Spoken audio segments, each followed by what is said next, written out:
வணக்கம் நண்பர்களே. இந்த வீடியோ பார்க்கக்கூடிய நீங்கள் தயவு செஞ்சு ஸ்கிப் பண்ணாமல் கடைசி வரைக்கும் ஃபுல்லாக கேளுங்க. ரீசெண்டாக TNPSC group 1 examination final result வெளியிட்டிருந்தாங்க. இதை பற்றி உங்களுக்கு நாலேஜ் இருக்கும்னு நினைக்கிறேன்.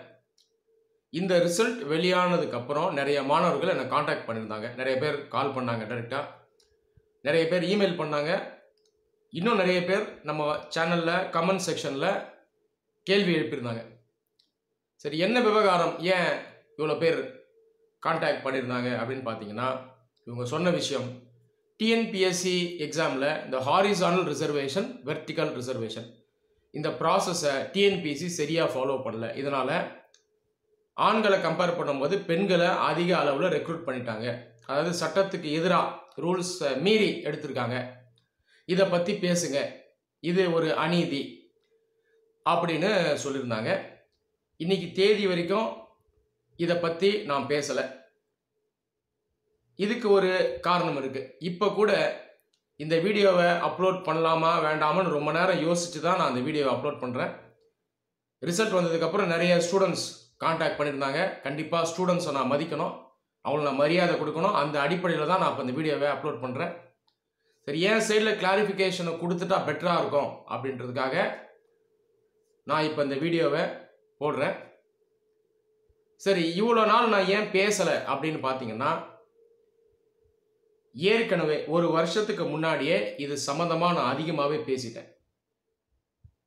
நம்ம சேனலில் ரெகுலராக ஃபாலோ பண்ணுறவரா இருந்தீங்கன்னா, ரொம்ப நாளாக ஃபாலோ பண்ணுறவரா இருந்தீங்கன்னா இதை பற்றி உங்களுக்கே நல்லா தெரிஞ்சிருக்கும்.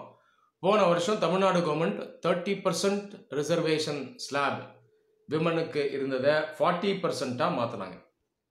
அந்த டைம்லேயே நம்ம சேனலில் இதை பற்றி நான் பேசியிருந்தேன்.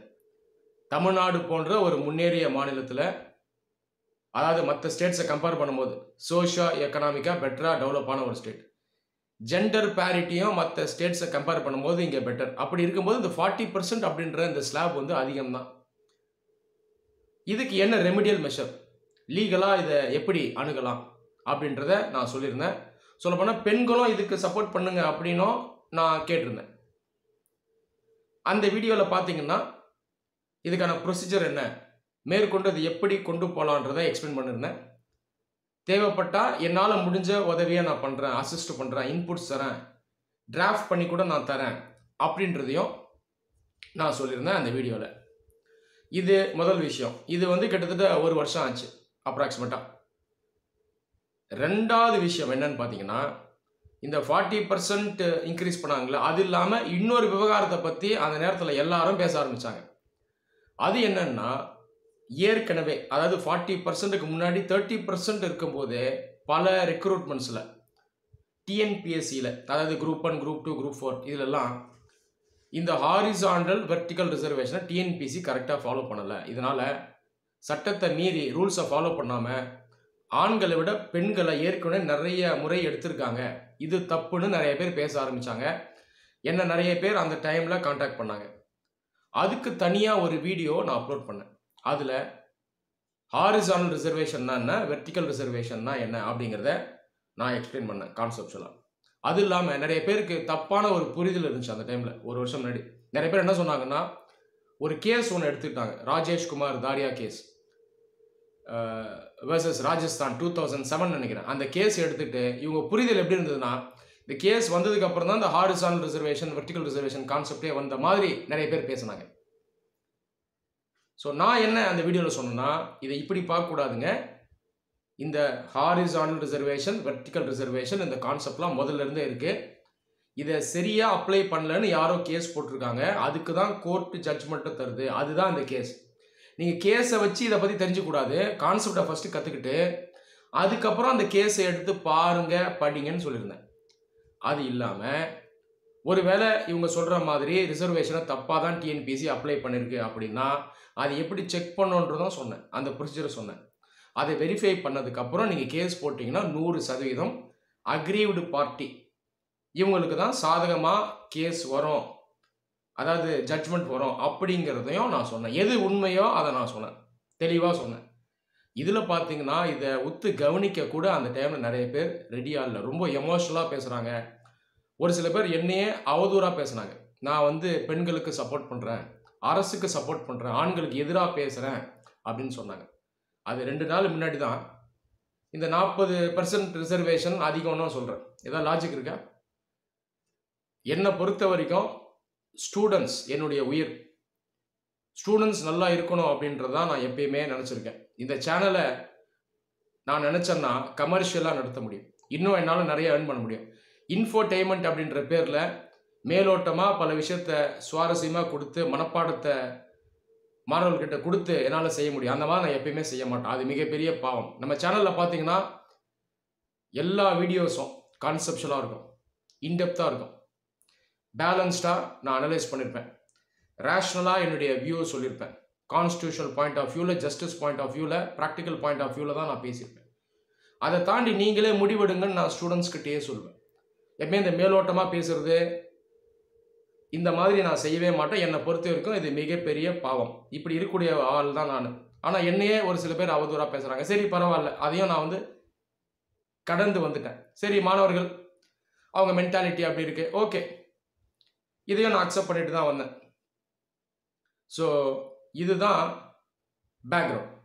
இப்போ மறுபடியும் நிறைய பேர் இப்போ ரிசல்ட் வந்ததுக்கப்புறம் இந்த ஹாரிசானல் ரிசர்வேஷன், வெர்டிக்கல் ரிசர்வேஷன் இதை பற்றி பேசுங்கன்னு கேட்குறாங்க. அதனால தான் இப்போ இந்த வீடியோவில் நான் உங்ககிட்ட பேசிகிட்டு இருக்கேன். கடைசியாக ஒரு 5 மாதம் முன்னாடி நினைக்கிறேன் அப்ராக்சிமேட்டாக ஹாரிசானல் ரிசர்வேஷன், வெர்டிக்கல் ரிசர்வேஷன் இந்த அப்ளிகேஷன் எப்படி பண்ணுறாங்கன்றதை ப்ராக்டிக்கலாக நான் எக்ஸ்பிளைன் பண்ணேன். அந்த வீடியோ வேணும்னா எடுத்து பாருங்கள், ஃபுல்லாக பாருங்கள், மேலோட்டமாக பார்க்காதீங்க. கீவேர்டு அடித்தா வரும், ஹாரிசானல் ரிசர்வேஷன், வெர்டிக்கல் ரிசர்வேஷன், டிஎன்பிஎஸ்சி அடிச்சிங்கன்னா நம்ம சேனலில் வரும். அதை எடுத்து பார்க்கணும். இதுக்கு நடுவில் நிறைய ஸ்டூடெண்ட்ஸ் என்கிட்ட டைரெக்டாக பேசியிருந்தாங்க. லாஸ்ட் இயரே பேசினாங்க, ஒரு 7-8 பேர் பேசினாங்க. அதில் பார்த்தீங்கன்னா நிறைய பேர் ஃபோனில் பேசும்போது ரொம்ப எமோஷ்னலாக இருக்காங்க. அவங்களுடைய மனநிலை எப்படி இருக்குது அப்படின்னு பார்த்தீங்கன்னா, இதை பற்றி பேசணும் இப்போதைக்கு, ஆனால் ஃப்யூச்சரில் இதை எப்படி ப்ராக்டிக்கலாக கொண்டு போகணும் அப்படின்ற முயற்சி எடுக்க அவங்க ரெடியாக இல்லை.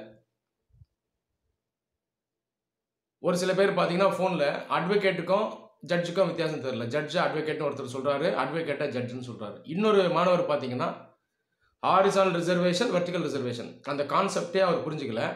ஆனாலும் தப்பு நடந்திருக்குன்னு அடித்து சொல்கிறாரு. சரிங்க, நான் கிளாரிஃபை பண்ணுறேன், கவனிங்கன்னா அவருக்கு கவனிக்கிறதுக்கு பொறுமை இல்லை.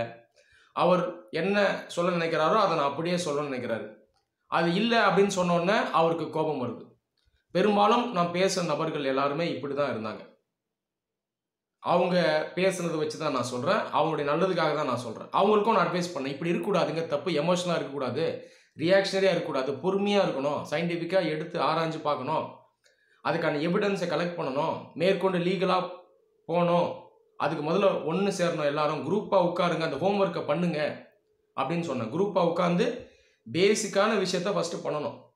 தப்பு நடந்திருக்கு அப்படின்னு சொன்னாங்கன்னா அது எந்த ரெக்ரூட்மெண்ட், எந்த வருஷம்னு எடுக்கணும், ஒரு நோட் புக்கில் எழுதணும், டைரியில் எழுதணும், என்னென்ன கேட்டகரியில் எவ்வளோ பேர் எடுத்துருக்காங்கன்னு எழுதி வெரிஃபை பண்ணணும். அதை முதல்ல குரூப்பாக உட்காந்து பண்ணுங்கன்னா அதை காதில் கேட்கறதுக்கே நிறைய பேர் ரெடியாக இல்லை.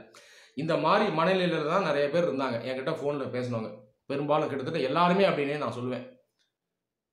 அந்த வேகம் இருக்குது, ஆனால் அந்த பாதை என்ன அப்படின்ற ஐடியா இல்லை. அதுக்கப்புறம் நானே கேட்டேன், என்னப்பா இப்படி இருக்கீங்க, இப்போ டைம் தானே வேஸ்ட் ஆகும், அப்போ ஏன் அதை பேசுகிறீங்க அப்படின்னா வேறு வழி இல்லை அப்படின்னு அவங்களே சொல்கிறாங்க.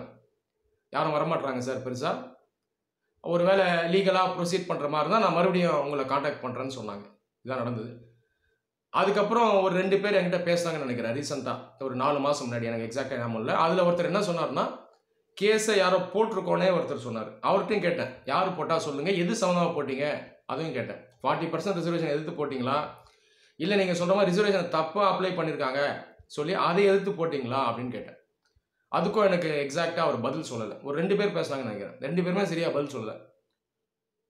அதுக்கப்புறம் டீட்டெயில்ஸ் கேட்டேன், ஆர்டிஐ போட்டிங்களா அப்படின்னு கேட்டேன், அதுக்கும் அவங்க பதில் சொல்லலை. சரி விட்டுட்டேன். சரி, அவங்க இதுலேருந்து ரெஸ்பான்ஸ் வரல அப்படின்னு விட்டுட்டேன். ஆனால் அவங்ககிட்டயும் பார்த்தீங்கன்னா நான் இதே தான் எக்ஸ்பிளைன் பண்ணேன், இந்த ப்ராசஸ் இப்படி தான் ஒர்க் பண்ணோம், இதுக்கெல்லாம் நீங்கள் வேலை செய்யணும்னு சொன்னேன். ஸோ இதுதாங்க நான் மறுபடியும் சொல்கிறேன். முதல் விவகாரம் 40% ரிசர்வேஷன். இதை எதிர்த்து கேஸ் போடலாமன்னா போடலாம். ஆனால் கேஸ் போட்டிங்கன்னா ஜட்ஜ்மெண்ட் எப்படி வர வாய்ப்பு இருக்குன்னா, இது எக்ஸிக்யூட்டிவ் டிசிஷன், அட்மினிஸ்ட்ரேட்டிவ் டிசிஷன், நீதிமன்றம் இதில் தலையிட முடியாதுன்னு தான் வரும். ஆனால் கேஸை இப்படி கொண்டு போகக்கூடாது, கேன்சல் பண்ணணும்னு கொண்டு போகக்கூடாது. எதிர்க்கட்சிகள் கூட சப்போர்ட் பண்ண மாட்டாங்க கொடுத்த ரிசர்வேஷனை மறுபடியும் ரிட்டர்ன் வாங்குறதுக்கு. என்ன எடுத்துகிட்டு போனோம்னா இந்த ரிசர்வேஷனை கொடுத்த இன்டென்ட் கரெக்டு தான், ஆனால் அப்ஜெக்டிவாக கவர்மெண்ட் ஸ்டடி பண்ணலை அப்படின்னு சொல்லணும். சொல்லிட்டு மெட்ராஸ் ஹைகோர்ட் தமிழ்நாடு கவர்மெண்ட்டுக்கு ஒரு டைரக்ஷன் கொடுத்து இதை மறுபரிசீலனை செய்ய சொல்லணும்னு போனோம். உடனடியாக தீர்வு வரலனாலும் இந்தியாவில் நிறைய மாநிலங்களில் இந்த மாதிரி ரிசர்வேஷன் சம்மந்தமான கேசஸ் இருக்குது. இதெல்லாம் ஃப்யூச்சரில் சுப்ரீம் கோர்ட்டுக்கு போகக்கூடிய வாய்ப்பு இருக்குது. அப்போது இதெல்லாம் மறுபரிசீலனை செய்யக்கூடிய வாய்ப்பு இருக்குது. ஸோ இதை இப்படி தான் அணுகணும். ஆனால் இதுக்கான ஹோம்ஒர்க்கை ஃபஸ்ட்டு பண்ணணும். ரெண்டாவது விஷயம், இந்த ஹாரிசானல் ரிசர்வேஷன், வெர்டிக்கல் ரிசர்வேஷன், இதில் பிரச்சனை நடந்திருக்கு, சட்டவிரோதமாக அப்ளை பண்ணியிருக்காங்க, வேலைக்கு ஆள் எடுத்திருக்காங்க அப்படின்னு சொல்கிறாங்கன்னா அது எந்த ரெக்ரூட்மெண்ட்லன்னு ஐடென்டிஃபை பண்ணணும். நான் டிஸ்கிரிப்ஷனில் அந்த வீடியோவோட லிங்க்கை தரேன், அதில் நான் எக்ஸ்பிளைன் பண்ணியிருக்கேன் சிம்பிளாக. இந்த 5 months முன்னாடி போட்ட வீடியோ, ஹாரிசானல் ரிசர்வேஷன், வெர்டிக்கல் ரிசர்வேஷன் அது எப்படி அப்ளை ஆகுது அப்படின்னு. ஸோ அதை வச்சு நீங்கள் ஃபஸ்ட்டு செக் பண்ணணும். அதுக்கப்புறம் மேற்கொண்டு ஹோம்ஒர்க் பண்ணணும். ஆர்டிஐ அப்ளை பண்ணணும். ஆர்டிஐ ரெஸ்பான்ஸ் வரலன்னா அதுக்கு அப்பீல் போகணும். அப்பீல்லையும் ரெஸ்பான்ஸ் வரலாம், இன்ஃபர்மேஷன் கமிஷனுக்கு போகணும், கடைசி வரைக்கும் போகணும். ஆப்போசிட் பார்ட்டி சரியாக ரிப்ளை பண்ணலன்னா கூட அது உங்களுக்கு தான் சாதகம். மேற்கொண்டு உங்களுடைய கையை அது வலுப்படுத்தும், உங்கள் கேஸ் இன்னும் ஸ்ட்ரெங்தன் பண்ணணும். ஸோ இதெல்லாம் அப்டெயின் பண்ணிவிட்டு உண்மையாலேயே அந்த ரிசர்வேஷன் இதை தப்பாக தான் அப்ளை பண்ணியிருக்காங்க அப்படின்னு ப்ரூவ் பண்ணிவிட்டு 100% அக்ரீவ்டு பார்ட்டிக்கு சாதகமாக தான் ஜட்ஜ்மெண்ட் வரும். இதில் எந்த விதமான சந்தேகமும் கிடையாது. ஏற்கனவே சொன்னது தான் நான் இப்போ சொல்கிறேன். ஆனால் இதுக்கான வேலையை செய்யணும். குரூப்பாக உட்காந்து இதற்கான முயற்சியை எடுங்க. ஏற்கனவே நான் சொல்கிறது போல் ஃப்யூச்சரில் தேவைப்பட்டால் உங்களுக்கான அசிஸ்டன்ஸை நான் தரேன், என்னால் முடிஞ்சதை நான் தரேன், இன்புட்ஸ் தரேன், டிராஃப்ட் பண்ணி தரேன். லாயர் இருந்தாங்கன்னா அவங்ககிட்டயும் நான் டிஸ்கஸ் பண்ண ரெடி. என் எண்டில் முடிஞ்ச வரைக்கும் மாணவர்களுக்கு நல்லது செய்யணும், உதவணும் அப்படின்றதான் என்னுடைய ஒரு நோக்கம். சரி, ஆனால் உங்கள் எண்டில் தயவு செஞ்சு வேலையை செய்ய பாருங்கள். மறுபடியும் பேசுறது அப்புறம் விடுறது இந்த மாதிரி இருக்கக்கூடாது. இப்படி இருந்தால் மாற்றம் வராது. ஒரு 6 வருஷம் முன்னாடி யூபிஎஸ்சியில் கூட ஒரு விவகாரம் வந்துச்சு. இந்தியா ஃபுல்லாக நிறைய மாணவர்கள் போராடினாங்க, எக்ஸ்ட்ரா அட்டெம்ப்ட் வேணும்னு. அதுலேயும் பார்த்தீங்கன்னா அன்ஃபார்ச்சுனேட்டாக நல்ல ப்ராக்ரெசிவாக மூவ் ஆச்சு. ஆனால் அதுக்கு ரொம்ப உழைச்சாங்க. ஆயிரக்கணக்கான பேர் இறங்கி எம்பிஸ்கிட்டலாம் ரெப்ரசன்டேஷன் வச்சு பல அரசியல்வாதிகளை பார்த்து நிறைய டிராஃப்ட் கொடுத்தாங்க. நான்லாம் நிறைய டிராஃப்ட் பண்ணி கொடுத்தேன். அதில் இன்னும் நிறைய ஃப்ரெண்ட்ஸும் தந்தாங்க. West Bengal CM, UP CM எல்லாருக்கும் அது போச்சு. நிறைய எம்பிஸ்க்கெல்லாம் போச்சு. இவ்வளோ வேலை செஞ்சு ஒரு 90% அந்த விவகாரம் போயிடுச்சுங்க பாசிட்டிவாக. அட்டெம்ப்ட் கிடைக்கிற மாதிரி இருந்துச்சு. ஆனாலும் அன்ஃபார்ச்சுனேட்டாக கிடைக்கல. காரணம் என்ன, மாணவர்கள் நடுவில் ஒற்றுமை இல்லை, டிஃபரிங் ஒப்பீனியன். கடைசி ஸ்டேஜில் இவங்க ஒரு பாதியில் போகிறாங்க, இன்னொரு குரூப் இன்னொரு பாதியில் போகுது. இந்த மாதிரி போனதால கடைசியாக அந்த எக்ஸ்ட்ரா அட்டெம்ப்ட் வராமலே போயிடுச்சு. ஸோ இந்த மாதிரி சேலஞ்சஸ்லாம் இருக்குது. அதனால் ஒற்றுமையாக செயல்படணும். எமோஷனலாக பேசிட்டு அப்புறம் ஒரு விஷயத்தை விடுறது சரியாக இருக்காது. புரியுதுங்களா? ஸோ பெண்களுமே இதில் ஹெல்ப் பண்ணுங்கள், தப்பு இல்லை. இதெல்லாம் ஒரு காமன் ப்ராப்ளம் தான். சரியா? நீங்கள் சீரியஸாகவே இந்த விவகாரத்தில் இன்ட்ரெஸ்டடாக இருக்கீங்க, கன்சர்ன் இருக்குது, மேற்கொண்டு ப்ராக்டிக்கலாக ஒர்க் பண்ண ரெடி அப்படின்னா என்னுடைய இமெயில் டிஸ்கிரிப்ஷனில் இருக்குது, அதில் என்னை காண்டாக்ட் பண்ணுங்கள். நான் என்னோடய காண்டாக்ட் நம்பரை தரேன். நீங்கள் இந்த விஷயத்தில் இறங்கி வேலை செய்கிறீங்கன்னா மறுபடியும் என்னுடைய ஹெல்ப்பை, அசிஸ்டன்ஸை நான் தர்றதுக்கு நான் ரெடியாக இருக்கேன். ஸோ இது வரைக்கும் நான் சொன்ன விஷயங்களை மனசில் வைங்க. அந்த வீடியோ ஒரு வாட்டி பார்த்துருங்க. இந்த வீடியோ உங்கள் எல்லாருக்கும் ஹெல்ப்ஃபுல்லாக இருந்திருக்கோன்னு நம்புகிறேன். நன்றி.